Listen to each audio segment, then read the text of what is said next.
Hello नमस्कार, Shaila Mrs फौजी YouTube चॅनलमध्ये सगळ्यांचं स्वागत आहे. तर खूप दिवस झालं मला नानकीट बिस्किट बनवायची होती आणि चला तर म्हटलं आज नानकीट बिस्किट बनवूयात. आपण घरच्या घरीच बनवायचे आहेत आणि शिवम सुवाणीचं पण चाललं आम्ही काहीतरी वेगळं बनव. तर चला मग आज आपण नानकीट बिस्किट बनवूयात. काय काय लागते त्याचं साहित्य तर बघूया आपण. चला तर ना, आज आपल्याला बिस्किट बनवायचे आहेत. तर त्यासाठी मी काय काय साहित्य घेतले बघू शकता. मी 1 वाटी तूप घेतलेलं आहे. ते घरचं साजूक तूप आहे आणि घरचंच वापरायचं. आपल्या पिठी साखर 1 वाटी घ्यायची आहे आणि हे गव्हाचं पीठ 1 वाटी आहे. तर आपल्या गव्हाच्या पिठापासून नानकीट बिस्किट बनवायचं आहे. तर चला पहिले हे तूप आहे ना एका वाटक्यामध्ये काढून घेते आणि ही पिठी साखर आहे ना आपली 1 वाटी, ते पण त्याच्यामध्ये घालून आपण फेटून घेऊयात.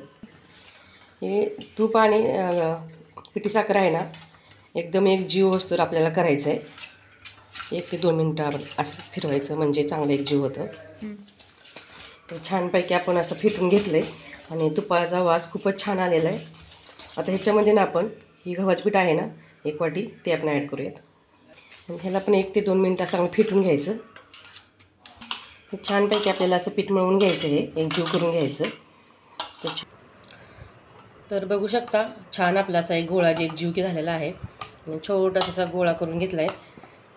पीठ मळून झालं आणि 5 ते 10 मिनटासाठी मी ठेवलेलं. आता आपण ना ह्याचे असे छोटे छोटे गोळे बनवूयात.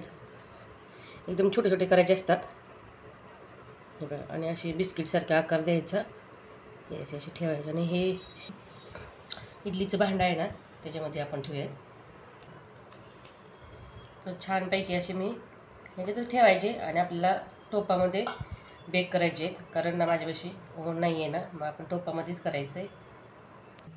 तर ही बघू शकता तुम्ही, मी सगळी बिस्किट अशी बनवून घेतलेत आणि हे साईडला पण ठेवलेत आणि आपण हे बेक करायला ठेवूयात. टोप गरम झालेला आहे, 10 मिनटं झालं मी ठेवलेला. त्याच्यामध्ये आपण हे असं ठेवूयात. 10 ते 20 मिनटं लागतील कमसे कम. 20 मिनटांनी आपले बेक होत आहेत. बघूया आपण 20 मिनटासाठी ठेवूया आपण वरती झाकण. चला तर 20 मिनटासाठी बेक करायला ठेवलेलं. थंड झालेलं आहे भांडं आपलं, बाहेर काढून घेऊया. छान बघू शकता छान फुगलेत आणि आपण हे प्लेटमध्ये काढून घेऊया सगळे. तर आज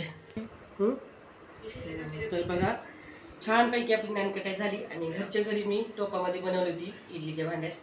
तर खूपच छान आणि मी टेस्ट पण केली, खूप गोड आणि एकदमच मस्त झालेत आणि गव्हाच्या पिठाची आपली नानकटाई होती. तर आजचा व्हिडिओ कसा वाटला नक्की कमेंट करून सांगा. जास्तीत जास्त शेअर करा, लाईक करा, नवीन चॅनल सबस्क्राईब करा.